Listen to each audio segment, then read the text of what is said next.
ओम नमो भगवते वासुदेवाय। श्री सत्यनारायण व्रत कथा। श्री स्कंद पुराण के अंतर्गत रेवाखंड में श्री सत्यनारायण व्रत कथा प्रथम अध्याय। एक समय की बात है, नैमिषारण्य तीर्थ में सौनकादिक 88,000 ऋषियों ने श्री सूत जी से पूछा कि हे प्रभु, इस कलयुग में वेद विद्या रहित मनुष्यों को प्रभु भक्ति किस प्रकार मिल सकती है तथा उनका उद्धार कैसे होगा। हे मुनिश्रेष्ठ, कोई ऐसा तप बताइए जिससे थोड़े समय में ही पुण्य मिले और मनवांछित फल भी मिल जाए। इस प्रकार की कथा सुनने की हम इच्छा रखते हैं। सर्व शास्त्रों के ज्ञाता सूत जी बोले, हे वैष्णवों में पूज्य, आप सभी ने प्राणियों के हित की बात पूछी है, इसलिए मैं एक ऐसे श्रेष्ठ व्रत को आप लोगों को बताऊंगा जिसे नारद जी ने लक्ष्मी नारायण जी से पूछा था और लक्ष्मीपति ने मुनि श्रेष्ठ नारद जी से कहा था। आप इसे ध्यान से सुनिए। एक समय की बात है, योगी राज नारद जी दूसरों के हित की इच्छा के लिए अनेकों लोकों में घूमते हुए मृत्यु लोक में आ पहुंचे। यहाँ उन्होंने अनेक योनियों में जन्मे प्रायः सभी मनुष्यों को अपने कर्मों द्वारा अनेकों दुख से पीड़ित देखा। उनका दुख देख नारद जी सोचने लगे कि कोई ऐसा यत्न किया जाए कि जिसके करने से निश्चित रूप से मानव के दुखों का अंत हो जाए। इसी विचार पर मनन करते हुए वह विष्णु लोक पे गए। वहां वह देवों के ईश नारायण की स्तुति करने लगे, जिनके हाथों में शंख चक्र गदा और पद्म थे, गले में वरमाला पहने हुए थे। स्तुति करते हुए नारद जी बोले, हे भगवान, आप अत्यंत शक्ति से संपन्न हैं, मन तथा वाणी भी आपको नहीं पा सकती। आपका आदि मध्य तथा अंत नहीं है। निर्गुण स्वरूप सृष्टि के कारण भक्तों के दुख को दूर करने वाले आप हैं। आपको मेरा नमस्कार है। नारद जी की स्तुति सुन विष्णु भगवान बोले, हे मुनि श्रेष्ठ, आपके मन में क्या बात है? आप किस काम के लिए पधारे हैं, उसे निसंकोच कहो। इस पर नारद मुनि बोले कि मृत्यु लोक में अनेक योनियों में जन्मे मनुष्य अपने कर्मों के द्वारा अनेकों दुख से दुखी हो रहे हैं। हे नाथ, आप मुझ पर दया रखते हैं तो बताइए कि वो मनुष्य थोड़े ही प्रयास से अपने दुखों से कैसे छुटकारा पा सकते हैं। श्री हरि बोले, हे नारद, मनुष्यों की भलाई के लिए तुमने बहुत अच्छी बात पूछी है। जिसके करने से मनुष्य मोह से छूट जाता है, वह बात मैं बताता हूँ, उसे सुनो।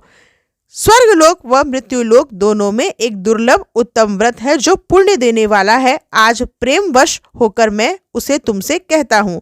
श्री सत्यनारायण भगवान का यह व्रत अच्छी तरह विधान पूर्वक करके मनुष्य तुरंत ही यहाँ सुख भोग करके मरने पर मोक्ष को प्राप्त होता है। श्री हरि के वचन सुन नारद जी बोले, उस व्रत का फल क्या है और उसका विधान क्या है? यह व्रत किसने किया था? इस व्रत को किस दिन करना चाहिए? सभी कुछ विस्तार से बताएं। नारद जी की बात सुनकर श्री हरि बोले, दुख व शोक को दूर करने वाला यह सभी स्थानों पर विजय दिलाने वाला है। मानव को भक्ति व श्रद्धा के साथ शाम को श्री सत्यनारायण की पूजा धर्म परायण होकर ब्राह्मणों व बंधुओं के साथ करनी चाहिए। भक्ति भाव से ही नैवेद्य केले का फल, घी, दूध और गेहूं का आटा सवाया ले। गेहूं के स्थान पर साठी का आटा, शक्कर तथा गुड़ लेकर सभी भक्षण योग पदार्थों को मिलाकर भगवान को भोग लगाएं।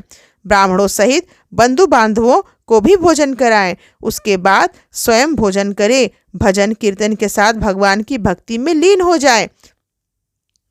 इस तरह से सत्यनारायण भगवान का यह व्रत करने पर मनुष्य की सारी इच्छाएं निश्चित रूप से पूरी होती है। इस कलिकाल अर्थात कलयुग में मृत्यु लोक में मोक्ष का यही सरल उपाय बताया गया है। इति श्री सत्यनारायण व्रत कथा प्रथम अध्याय संपूर्ण। श्री सत्यनारायण भगवान की जय। दूसरा अध्याय। द्वितीय अध्याय। सूत जी बोले, हे ऋषियों, जिसने पहले समय में इस व्रत को किया था उसका इतिहास कहता हूँ, ध्यान से सुनो। सुंदर काशीपुरी नगरी में एक अत्यंत निर्धन ब्राह्मण रहता था। भूख प्यास से परेशान हो वह धरती पर घूमता रहता था। ब्राह्मणों से प्रेम करने वाले भगवान ने एक दिन ब्राह्मण का वेश धारण कर उसके पास जाकर पूछा कि हे विप्र, नित्य दुखी होकर तुम पृथ्वी पर क्यों घूमते हो?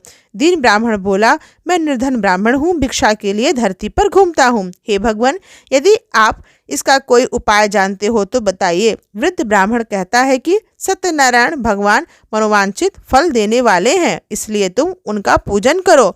इसे करने से मनुष्य सभी दुखों से मुक्त हो जाता है।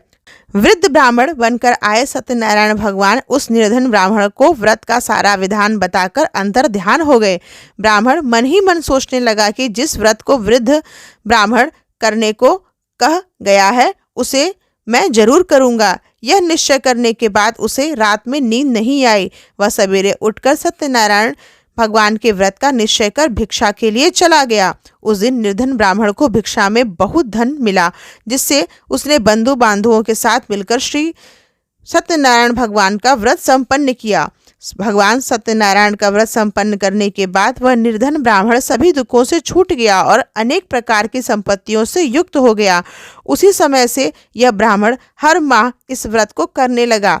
इस तरह से सत्यनारायण भगवान के व्रत को जो मनुष्य करेगा वह सभी प्रकार के पापों से छूटकर मोक्ष को प्राप्त होगा। जो मनुष्य इस व्रत को करेगा वह सभी दुखों से मुक्त हो जाएगा। सूत जी बोले, इस तरह से नारद जी से नारायण जी का कहा हुआ श्री सत्यनारायण व्रत को मैंने तुमसे कहा। हे विप्रो, मैं अब क्या कहूँ? ऋषि बोले, हे मुनिवर, संसार में उस विप्र से सुनकर और किस किस ने इस व्रत को किया, हम सब इस बात को सुनना चाहते हैं। इसके लिए हमारे मन में श्रद्धा का भाव है। सूत जी बोले, हे मुनियों, जिसने इस व्रत को किया वह सब सुनो। एक समय वही विप्र धन व ऐश्वर्य के अनुसार अपने बंधु बांधुओं के साथ इस व्रत को करने को तैयार हुआ। उसी समय एक एक लकड़ी बेचने वाला बूढ़ा आदमी आया और लकड़ियां बाहर रखकर अंदर ब्राह्मण के घर में गया। प्यास से दुखी वह लकड़हारा उनको व्रत करते देख विप्र को नमस्कार कर पूछने लगा कि आप यह क्या कर रहे हैं तथा इसे करने से क्या फल मिलेगा, कृपया मुझे भी बताएं। ब्राह्मण ने कहा कि सब मनोकामनाओं को पूरा करने वाला यह सत्यनारायण भगवान का व्रत है। इनकी कृपा से ही मेरे घर में धन धान्य की वृद्धि हुई है। विप्र से सत्यनारायण व्रत के बारे में जानकर लकड़हारा बहुत प्रसन्न हुआ। चरणामृत लेकर वह प्रसाद खाने के बाद वह अपने घर गया। लकड़हारे ने अपने मन में संकल्प किया कि आज लकड़ी बेचने से जो धन मिलेगा उसी से सत्यनारायण भगवान का उत्तम व्रत करूंगा।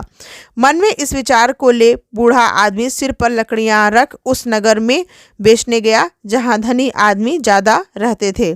उस नगर में उसे अपनी लकड़ियों का दाम पहले से 4 गुना अधिक मिला। बूढ़ा प्रसन्नता के साथ दाम लेकर केले, शक्कर, घी, दूध, दही और गेहूं का आटा ले और सत्यनारायण भगवान के व्रत की अन्य सामग्री लेकर अपने घर गया। वहां उसने अपने बंधुओं बांधुओं को बुलाकर विधि विधान से सत्यनारायण भगवान का पूजन और व्रत किया। इस व्रत के प्रभाव से वह बूढ़ा लकड़हारा धन पुत्र आदि से युक्त होकर संसार के समस्त सुख भोग अंत काल में वैकुंठ चला गया। इति श्री सत्यनारायण व्रत कथा द्वितीय अध्याय। श्री सत्यनारायण भगवान की जय। तीसरा अध्याय अर्थात तृतीय अध्याय। सूत जी बोले, हे श्रेष्ठ मुनियों, अब आगे की कथा कहता हूँ। पहले समय में उल्कामुख नाम का एक बुद्धिमान राजा था। वह सत्य वक्ता और जितेंद्रिय था। प्रतिदिन देव स्थानों पर जाता और निर्धनों को धन देकर उनके कष्ट दूर करता था।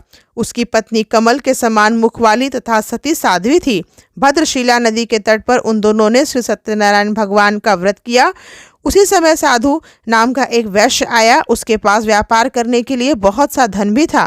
राजा को व्रत करते देखकर वह विनय के साथ पूछने लगा, हे राजन, भक्ति भाव से पूर्ण होकर आप यह क्या कर रहे हैं? मैं सुनने की इच्छा रखता हूँ, तो आप मुझे बताइए। राजा बोला, हे साधु, अपने बंधु बांधुओं के साथ पुत्रादि की प्राप्ति के लिए एक महाशक्तिमान श्री सत्यनारायण भगवान का व्रत व पूजन कर रहा हूँ। राजा के वचन सुन साधु आदर से बोला, हे राजन, मुझे इस व्रत का सारा विधान कहिए। आपके कथनानुसार मैं भी इस व्रत को करूंगा। मेरी भी संतान नहीं है और इस व्रत के करने से निश्चित रूप से मुझे संतान की प्राप्ति होगी। राजा से व्रत का सारा विधान सुन व्यापार से निवृत्त होकर वह अपने घर गया। साधु वैश्य ने अपनी पत्नी को संतान देने वाले इस व्रत का वर्णन कह सुनाया और कहा कि जब मेरी संतान होगी तब मैं इस व्रत को करूंगा। साधु ने इस तरह के वचन अपनी पत्नी लीलावती से कहे। एक दिन लीलावती पति के साथ आनंदित हो सांसारिक धर्म में प्रवृत्त होकर सत्यनारायण भगवान की कृपा से गर्भवती हो गई। 10वें महीने उसे गर्भ से एक सुंदर कन्या ने जन्म लिया। दिनों दिन वह ऐसे बढ़ने लगी कि जैसे शुक्ल पक्ष का चंद्रमा बढ़ता है। माता पिता ने अपनी कन्या का नाम कलावती रखा। एक दिन लीलावती ने अपने मीठे शब्दों में अपने पति को याद दिलाया कि आपने सत्यनारायण भगवान के जिस व्रत को करने का संकल्प किया है उसे करने का समय आ गया है। आप इस व्रत को करिए। साधु बोला कि हे प्रिय, इस व्रत को मैं उसके विवाह पर करूंगा। इस प्रकार अपनी पत्नी को आश्वासन देकर वह नगर को चला गया। कलावती पिता के घर में रहकर वृद्धि को प्राप्त हो गई। साधु ने एक बार नगर में अपनी कन्या को सखियों के साथ देखा तो तुरंत ही दूत को बुलाया और कहा कि मेरी कन्या के योग्य वर देखकर आओ। साधु की बात सुनकर दूत कंचन नगर में पहुंचा और वहां देखभाल कर लड़की के सुयोग्य वणिक पुत्र को ले आया। सुयोग्य लड़के को देख साधु ने बंधु बांधुओं को बुलाकर अपनी पुत्री का विवाह कर दिया। लेकिन दुर्भाग्य की बात यह है कि साधु ने अभी भी श्री सत्यनारायण भगवान का व्रत नहीं किया। इस पर श्री भगवान क्रोधित हो गए और श्राप दिया कि साधु को अत्यधिक दुख मिले। अपने कार्य में कुशल साधु बनिया जमाई को लेकर समुद्र के पास स्थित होकर रत्ना सारपुर नगर में गया।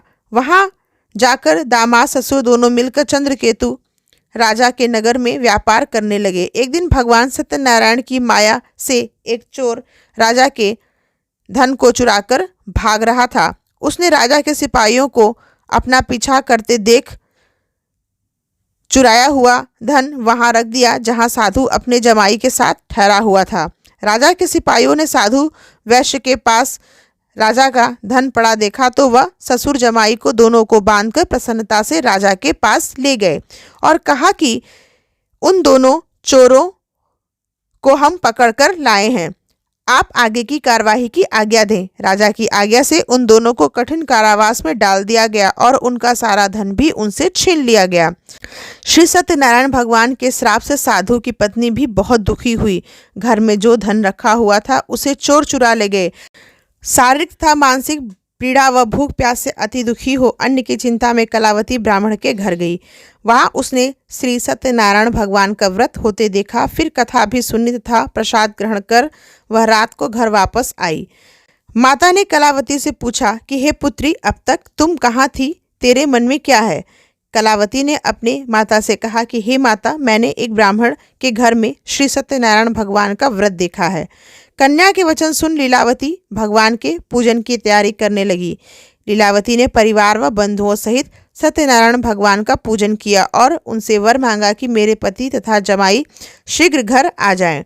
साथ ही यह भी प्रार्थना की कि हम सब का अपराध प्रभु आप क्षमा करें। श्री सत्यनारायण भगवान इस व्रत से संतुष्ट हो गए और राजा चंद्रकेतु को सपने में दर्शन देकर कहा कि हे राजन, तुम उन दोनों वैश्यों को छोड़ दो और तुमने उनका जो धन लिया है उसे वापस कर दो। अगर ऐसा नहीं किया तो मैं तुम्हारा धन, राज्य व संतान सभी को नष्ट कर दूंगा। राजा को यह सब कहकर वह अंतर ध्यान हो गए। प्रातःकाल सभा में राजा ने अपना सपना सुनाया। फिर बोले कि बड़ी पुत्रों को कैद से मुक्त कर सभा में लाओ। दोनों ने आते ही राजा को प्रणाम किया। राजा मीठी वाणी में बोला, हे महानुभावों, भाग्यवश ऐसा कठिन दुख तुम्हें प्राप्त हुआ है, लेकिन अब तुम्हें कोई भय नहीं है। ऐसा कह राजा ने उन दोनों को नए वस्त्राभूषण भी पहनाए और जितना धन उनका लिया था उससे दुगना धन वापस कर दिया। दोनों वैश्य अपने घर को चल दिए। इति श्री सत्यनारायण भगवान व्रत कथा 3 अध्याय संपूर्ण। श्री सत्यनारायण भगवान की जय। 4 अध्याय 4 अध्याय। सूत जी बोले, वैश्यों ने मंगलाचार कर अपनी यात्रा आरंभ की और अपने नगर की ओर चल दिए। उनके थोड़ी दूर जाने पर एक दंडी वेशधारी श्री सत्यनारायण ने उनसे पूछा कि हे साधु, तेरी नाव में क्या है? अभिवाणी वणिक हंसता हुआ बोला कि हे दंडी, आप क्यों पूछते हो? क्या धन लेने की इच्छा है? मेरे नाव में तो बेल व पत्ते भरे हुए हैं। वैश्य के कठोर वचन सुन भगवान बोले, तुम्हारा वचन सत्य हो। दंडी ऐसे वचन कह वहां से दूर चले गए। कुछ दूर जाकर समुद्र के किनारे बैठ गए। दंडी के जाने के बाद साधु वैश्य ने नित्य क्रिया के पश्चात नाव को ऊंची उड़ते देखकर अचंभा माना और नाव में बेलपत्ते आदि देखकर मूर्छित हो जमीन पर गिर पड़ा। मूर्छा खुलने पर वह अत्यंत शोक में डूब गया। तब उसका दामाद बोला कि आप शोक ना मनाएं, यह दंडी का शाप है, इसलिए हमें उनकी शरण में जाना चाहिए, तभी हमारी मनोकामनाएं पूरी होंगी। दामाद की बात सुनकर वह दंडी के पास पहुंचा और अत्यंत भक्तिभाव नमस्कार करके बोला, मैंने आपसे जो असत्य वचन कहे थे उनके लिए मुझे क्षमा करें। ऐसा कहकर महान शोकातुर हो रोने लगा। तब दंडी भगवान बोले, हे वणिक पुत्र, मेरी आज्ञा से बार बार तुम्हें दुख प्राप्त हुआ है, तू मेरी पूजा से विमुख हुआ। साधु बोला, हे भगवान, आपकी माया से ब्रह्मा आदि देवता भी आपके रूप को नहीं जानते हैं, तब मैं अज्ञानी कैसे जान सकता हूँ। आप प्रसन्न होइए, अब मैं सामर्थ्य के अनुसार आपकी पूजा करूँगा। मेरी रक्षा करो और पहले के समान नौका में धन भर दो। साधु वैश्य के भक्ति पूर्वक वचन सुनकर भगवान प्रसन्न हो गए और उनकी इच्छा अनुसार वरदान देकर अंतर ध्यान हो गए। ससुर जमाई जब नाव पर आए तो नाव धन से भरी हुई थी। फिर वही अपने अन्य साथियों के साथ सत्यनारायण भगवान का पूजन कर अपने नगर को चल दिए। जब नगर के नजदीक पहुंचे तो दूत को घर पर खबर करने के लिए भेज दिया। दूत साधु की पत्नी को प्रणाम कर कहता है कि मालिक अपने दामाद सहित नगर के निकट आ गए हैं। दूत की बात सुन साधु की पत्नी लीलावती ने बड़े हर्ष के साथ सत्यनारायण भगवान का पूजन कर अपनी पुत्री कलावती से कहा कि मैं अपने पति के दर्शन को जाती हूँ, तू कार्य पूर्ण कर शीघ्र आ जा। माता के ऐसे वचन सुन कलावती जल्दी से प्रसाद छोड़ अपने पति के पास चली गई। प्रसाद की अवज्ञा के कारण श्री सत्यनारायण भगवान रुष्ट हो गए और नाव सहित उसके पति को पानी में डुबो दिया। कलावती अपने पति को वहां न पाकर रोती हुई जमीन पर गिर गई। नौका को डूबा हुआ देख व कन्या को रोता हुआ देख साधु दुखी होकर बोला कि हे प्रभु, मुझसे तथा मेरे परिवार से जो भूल हुई है उसे क्षमा करें। साधु के दीन वचन सुनकर श्री सत्यनारायण भगवान प्रसन्न हो गए और आकाशवाणी हुई कि हे साधु, तेरी कन्या मेरे प्रसाद को छोड़कर आई है, इसलिए उसका पति अदृश्य हो गया है। यदि वह घर जाकर प्रसाद खाकर लौटती है तो इससे उसका पति अवश्य मिलेगा। ऐसी आकाशवाणी सुन कलावती घर पहुंचकर प्रसाद खाती है और फिर आकर अपने पति के दर्शन करती है। इसके बाद साधु अपने बंधु बांधवों सहित श्री सत्यनारायण भगवान का विधि विधान से पूजन करता है। इस लोक का सुख भोग वह अंत में स्वर्ग को जाता है। इति श्री सत्यनारायण भगवान व्रत कथा चतुर्थ अध्याय संपूर्ण। श्री सत्यनारायण भगवान की जय। 5वां अध्याय अर्थात पंचम अध्याय। सूत जी बोले, ऋषियों, मैं और भी एक कथा सुनाता हूँ, उसे भी ध्यान पूर्वक सुनो। प्रजापालन में लीन तुंगध्वज नाम का एक राजा था। उसने भी भगवान का प्रसाद त्याग कर बहुत ही दुख सहन किया। एक बार वह वन में जाकर वन पशुओं को मारकर वह बड़ के पेड़ के नीचे आया। वहां उसने ग्वालों को भक्ति भाव से अपने बंधुओं सहित सत्यनारायण भगवान का पूजन करते देखा। अभिमानवश राजा ने उन्हें देखकर भी पूजा स्थान में नहीं गया और ना ही उसने भगवान को नमस्कार किया। ग्वालों ने राजा को प्रसाद दिया, लेकिन उसने वह प्रसाद नहीं खाया और प्रसाद को वहीं छोड़ वह अपने नगर को चला गया। जब वह नगर में पहुंचा तो वहां सब कुछ तहस नहस हुआ पाया तो वह शीघ्र ही समझ गया कि यह सब भगवान ने ही किया है। वह दोबारा ग्वालों के पास पहुंचा और विधि पूर्वक पूजा कर प्रसाद खाया तो श्री सत्यनारायण भगवान की कृपा से सब कुछ पहले जैसा हो गया। दीर्घ काल तक सुख भोगने के बाद मरणोपरांत उसे स्वर्गलोक की प्राप्ति हुई। जो मनुष्य परम दुर्लभ इस व्रत को करेगा तो भगवान सत्यनारायण की अनुकंपा से उसे धन धान्य की प्राप्ति होगी। निर्धन धनी हो जाता है और भय मुक्त हो जीवन जीता है। संतानहीन मनुष्य को संतान सुख मिलता है और सारे मनोरथ पूर्ण होने पर मानव अंतकाल में बैकुंठ धाम को जाता है। सूत जी बोले, जिन्होंने पहले इस व्रत को किया है अब उनके दूसरे जन्म की कथा कहता हूँ। वृद्ध सतानंद ब्राह्मण ने सुदामा का जन्म लेकर मोक्ष की प्राप्ति की। लकड़हारे ने अगले जन्म में निषाद बनकर मोक्ष प्राप्त किया। उल्का मुख नाम का राजा दशरथ होकर बैकुंठ को गया। साधु नाम के वैश्य ने मोर ध्वज बनकर अपने पुत्र को आरे से चीरकर मोक्ष पाया। महाराज तुंग ध्वज ने स्वयंभू होकर भगवान में भक्ति युक्त हो कर्म कर मोक्ष को पाया। इति श्री सत्यनारायण व्रत कथा का 5वां अध्याय संपूर्ण। श्री सत्यनारायण भगवान की जय। कथा श्रवण के बाद श्री सत्यनारायण भगवान की आरती करें और अंत में 3 बार प्रदक्षिणा कर आटे की पंजीरी में विविध फल और दही लस्सी का चरणामृत बनाकर सभी लोगों में प्रसाद स्वरूप बांटें और स्वयं भी प्रसाद ग्रहण करें। श्री सत्यनारायण भगवान की जय।